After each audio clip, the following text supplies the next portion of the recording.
Everyone, welcome और welcome back to my channel. I am Dhruvi अस्सी aspirant. तो video का टाइटल देख के आपको पता चल ही गया होगा कि आज की वीडियो कौन से टॉपिक पे होने वाली है। तो मैं जो वीडियो बना रही हूँ तो मैंने उतना ज़्यादा कुछ प्रिपेयर नहीं कर रखा है। अभी मेरी ज़्यादा पढ़ाई भी नहीं हो पा रही है, लाइक अभी दिवाली आ रही है तो थोड़ा सा काम भी रहता है। तो मैंने अपनी फ्रेंड से बात की है, आज पूछा था कि सिलेबस क्या हो रहा है, प्रैक्टिकल एग्ज़ाम कब से है वगैरह वगैरह। तो स्कूल में भाई सिलेबस अभी तक ख़त्म नहीं हुआ है। आई डोंट नो आप लोग के स्कूल में ख़त्म हो गया होगा कि नहीं।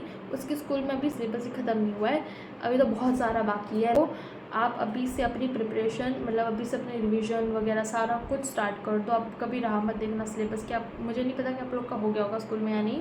आप लोग कमेंट्स में बता देना कि क्या हाल है आपके स्कूल में, सिलेबस हुआ है कि नहीं वगैरह। आज मैं इस वीडियो में अपनी थोड़ी सी मिस्टेक्स बताने वाली हूँ जिसकी वजह से मुझे सिर्फ इतने परसेंट आए थे। वो बात अभी नहीं करते क्योंकि आपको मैं थोड़ा सा कॉन्फिडेंस देने आई हूँ, आपको डिमोटिवेट करने में आपको नहीं आई हूँ। तो मैं अच्छा ही बोलूँगी।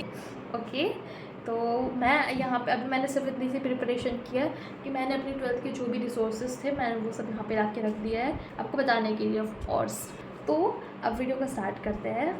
तो सबसे पहले बात, मैंने अपनी 12th में PW की क्लास ली थी, मतलब आधे तक मैंने क्लासेस की थी। उसके बाद मेरा बैकलॉग्स हो गया था तो फिर मैं यूट्यूब से करने लगी। मुझे लगा कि यार क्लासेस में बहुत ज़्यादा वो हो रहा है, यूट्यूब से ही लेक्चर्स कर लेती हूँ, तो मैंने वो की थी। तो सबसे पहले मेरी मिस्टेक यहीं पे आ गई है कि मैंने अपने लेक्चर्स को कंप्लीट नहीं किया था। यूट्यूब में मैं वन शॉट्स देख के कर लिया था मैंने।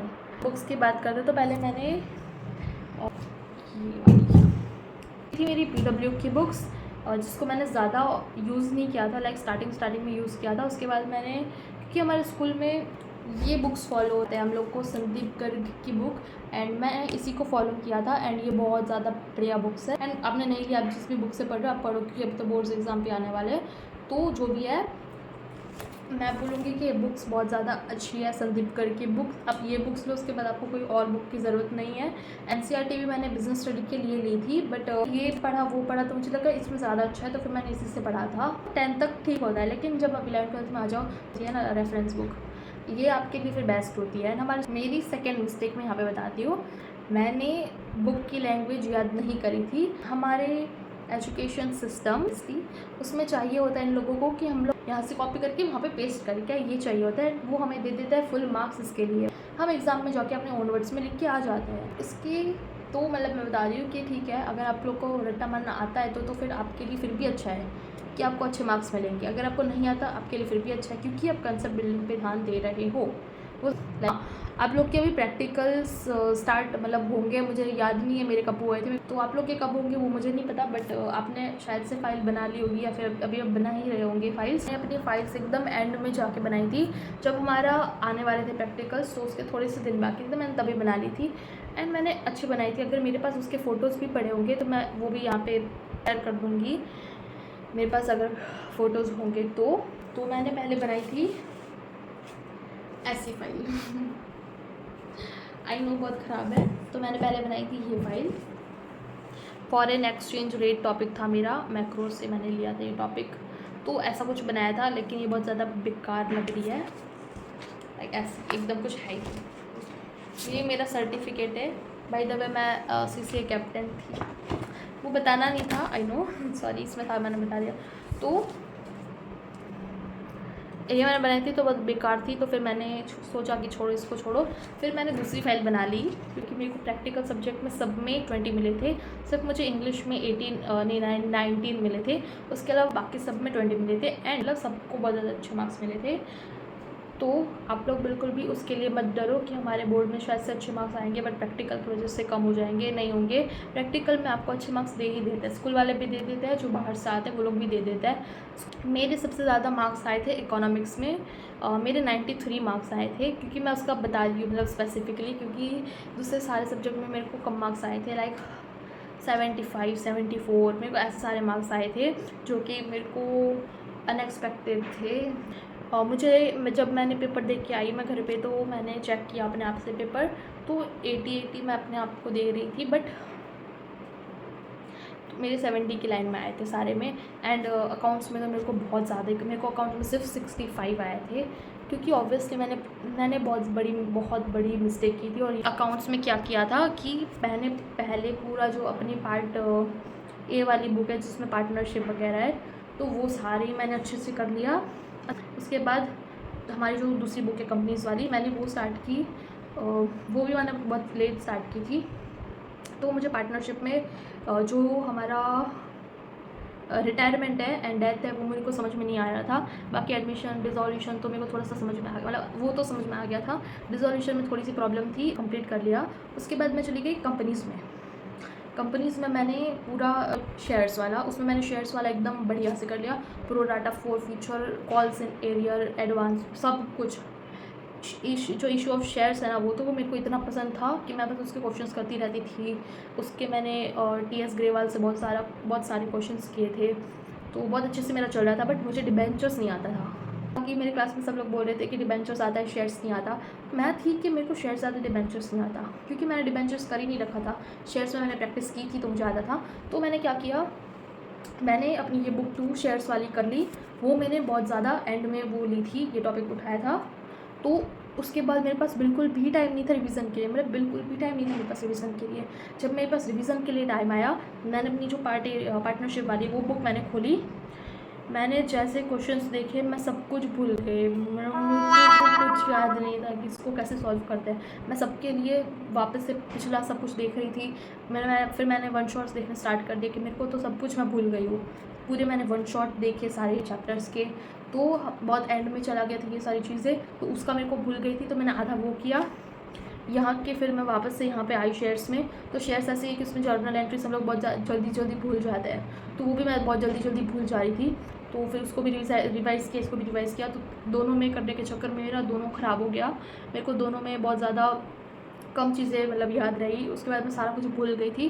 फिर एग्ज़ाम के मेरे थोड़े दिन बाकी थे, लाइक हमारी प्री बोर्ड्स वगैरह हुई, तो उसमें मैंने फर्स्ट प्री बोर्ड में मैंने कंपनीज़ वाला पढ़ा था, तो वो मेरे को बहुत अच्छे से आ रहा था। बट पार्टनरशिप का मैं सारा भूल गई थी। फिर सेकंड प्री बोर्ड आया, पार्टनरशिप में थोड़ा सा मतलब अच्छे से प्रिपेयर करके गई, तो मैं दोनों का मैं आधा कर पाई। उसके बाद थर्ड जो हमारा प्री बोर्ड हुआ, तो मैं ये पार्टनरशिप अच्छे से करके गई, तो कंपनीज वगैरह अच्छे से नहीं हुआ। मतलब मेरा ये हो रहा था कि दोनों तो मेरा हो ही नहीं रहा था, या तो ये और दोनों कर रहे तो दोनों आधे। आपके साथ भी ऐसा हो रहा होगा, तो इसके लिए तो क्या कर सकते हैं, इसके लिए बस प्रैक्टिस ही कर सकते। कम करी थी, नहीं करी थी ऐसा नहीं था, बट बहुत कम प्रैक्टिस करी थी। तो मेरे ख्याल से कि इस चीज़ का मैं आपको कुछ सोल्यूशन बता सकूँ, तो मैं मतलब कहना चाहूँगी कि आप लोग एक साथ दोनों की प्रैक्टिस कर लो। आपको दोनों आते हैं, आप दोनों में से प्रैक्टिस कर लो कि इसमें से ये क्वेश्चंस भी कर रहे हो 2 क्वेश्चन, और इसके भी 2 क्वेश्चन कर रहे हो। लाइक ऐसे करोगे तो ही आपका होगा, क्योंकि फिर आप एक भूल जाओगे, एक याद रहेगा। एंड सबसे बड़ी मिस्टेक है मेरी, 4th mistake, I think 4th ही है ये, कि एग्ज़ाम में टाइम मैनेजमेंट नहीं होता है, बिल्कुल भी नहीं होता है। सारे सब्जेक्ट्स में हो जाते हैं, अकाउंटेंसी में नहीं होता। मेरा अकाउंटेंसी में इतना पेपर छूट गया था, बहुत ज़्यादा मेरे पेपर्स छूट गए थे। एंड ये है मेरे सारे पेपर्स, मतलब क्वेश्चन पेपर है ये सारे। अगर आपको क्वेश्चन पेपर चाहिए तो मुझे याद करा देना कमेंट। अकाउंटेंसी का पेपर गाइस देखो, ये थोड़ा है, मैंने 45 मतलब मुझे 80 में से 45 एक्सपेक्टेड थे, मतलब 65 मेरे एक्सपेक्टेड थे, एंड मुझे आए 65। जो एक्सपेक्टेड थे मुझे वही आए। तो अकाउंटेंसी में तो मुझे पता था कि मेरा पेपर छूट गया है, तो मार्क्स तो मुझे नहीं मिलेंगे, तो मैं छूट गए थे। तो इसमें तो एक्सपेक्टेड मार्क्स आए थे मेरे। तो गाइस मैं बात करूँ इकोनॉमिक्स की, तो इकोनॉमिक्स में मैंने 70 एक्सपेक्ट किए थे।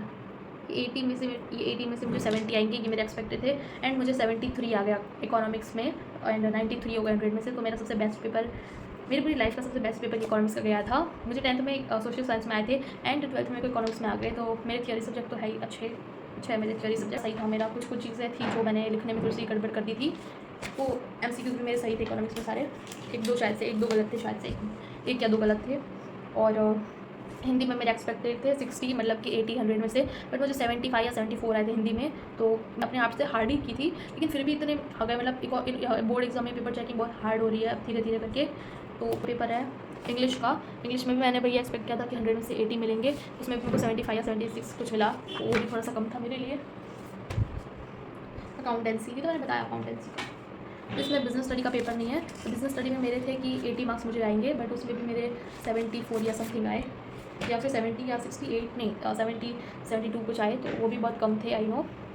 तो मेरा ये सारी चीज़ें थी, मैंने आपको मिस्टेक्स बताई कि मैंने लाइन से याद नहीं की थी बुक्स की एंड वगैरह जो भी है। तो आप लोग इससे आपको थोड़ी सी हेल्प मिलेगी। एंड उस बच्चे को डर है कि वो फेल हो जाएगा, जो बहुत ज़्यादा पढ़ाई में वीक है स्टूडेंट, तो आप लोग बिल्कुल भी टेंशन मतलब आप लोग पास हो जाओगे। एंड आपको क्या करना है, फुल सिलेबस पे प्लीज़ फोकस मत करो। मैं बोलूँगी फुल सिलेबस पे फोकस करना चाहिए, सब बोलते हैं, लेकिन मैं आप लोग के लिए कह रही हूँ जिन लोग को है कि हम लोग पास भी नहीं हो पाएंगे शायद, तो अगर इस आप में इस उसमें फंसे हो कि पता नहीं पास होंगे या नहीं होंगे, तो मैं कह रही हूँ कि आप लोग ये मत करो कि आप लोग को सारा सिलेबस सारे चैप्टर्स करना है। नहीं, आपको सिर्फ इंपॉर्टेंट हाई वेटेज वाले जो चैप्टर होते हैं ना वो सारे करो, एंड जो लो वेटेज चैप्टर्स होते हैं जो आपको समझ में नहीं आते उसको छोड़ दो।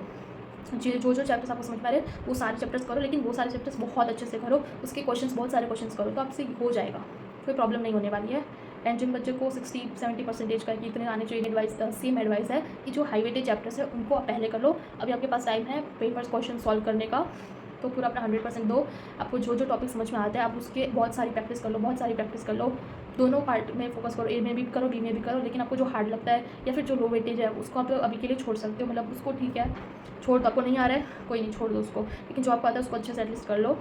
जिनको चाहिए कि हमें 90+ आई जाए तो उनके लिए तो यही है कि पूरा सिलेबस करो और बहुत सारे प्रैक्टिस करो। पूरा दिन आप अपना पढ़ाई में ही लगा दो, मतलब पूरा दिन, मतलब कि जितना आपसे हो सके उतना। सो मैं आपके साथ एक सैम्पल पेपर भी शेयर कर देती हूँ। तो मैंने सैम्पल पेपर ये लिया था, ऑसवाल का सैम्पल पेपर लिया था मैंने। पूरा जितने इसमें पेपर्स हैं मैंने सारे सॉल्व नहीं किए थे, मेरे को उतना ज़्यादा टाइम नहीं मिला था कि सारे मैं कर लूँ। लास्ट में मेरा सिलेबस हुआ था, रिवीजन जल्दी किया, सैम्पल पेपर करने के लिए टाइम नहीं मिला। एंड अभी आप लोग को सैम्पल पेपर करना है, आपने मंगाए हैं या फिर आप मंगाने की सोच रहे हो तो आप ऑसवाल के मंगा सकते हो, ये बढ़िया है। मैं कन्फ्यूज़ थी कि मैं इसके मंगाऊँ या फिर एक और कोई था, मैंने अकाउंट्स का मंगाया था और मैं किसी और का नहीं मंगाया था या। और ये अच्छा भी है, बट मेरे से सारे नहीं हुए थे, मैंने सिर्फ 2-3 ही पेपर किए थे, पूरे पेपर्स मैंने नहीं किए थे, तो ये मेरी एक मिस्टेक ही है ऑफ कोर्स। अपने लिए नोट्स की बुक बनाई है जो कि मैंने संभाल के रखी है, क्योंकि बहुत सारे चैप्टर्स है जो 12th के है वो अभी सी फाउंडेशन में भी है, तो मैंने ये बुक 12th की है वो संभाल के रखी है अभी भी। इसके अंदर मैंने नोट्स लिखा है, कंपनीज़ के भी है, पार्टनरशिप के भी है, तो आपके पास भी मैं बोलूँगी कॉलेज में जाओ या फिर आपको CA करना है, जो भी करना है आपको, तो आपकी ऐसे अच्छे से संभाल के रख देना अपनी बुक, कोई काम आ जाएगी। एंड जो स्टडी आवर्स है वो 6 आवर्स के साथ स्टडी करोगे तो फिर मोर देन इनफ है, इतना आपसे हो सके तो इतना तो आपको करना ही चाहिए। एंड ये तो मतलब हो भी जाएगा आराम, मतलब अच्छे से हो भी जाएगा, कोई ज़्यादा प्रेशर भी नहीं होगा, तो 6 आवर तो एकदम बढ़िया है। 4 to 6 आवर्स में आप ट्राई करो, इतना आप पढ़ रहे हो, क्योंकि 12th में इतना ज़्यादा आपको लोड लेने की कोई ज़रूरत है नहीं। तो हाँ या तो बस इतना ही मेरे को शेयर करना था आज की वीडियो में। एंड अगर आपको थोड़ी सी मोटिवेशन मिली हो या फिर वीडियो अच्छी लगी हो तो please do like, subscribe and let me know in comments कि आपके सिलेबस कैसे चल रहा है, आपको कैसा लग रहा है, फील कैसा हो रहा है। प्रैक्टिकल में सब्जेक्ट्स में आपको कोई डरने की ज़रूरत नहीं है। आपके मन में कुछ क्वेश्चन है तो उनको कमेंट करो, मैं उसका रिप्लाई ऑब्वियसली कर दूँगी, उसका आंसर दे दूँगी, तो आपको जो भी आपके मन में कमेंट डाउन। एंड गाइज आज के लिए इतना बहुत है आज की वीडियो के लिए, सो बाय गाइज, मिलते हैं नेक्स्ट वीडियो में, बाय।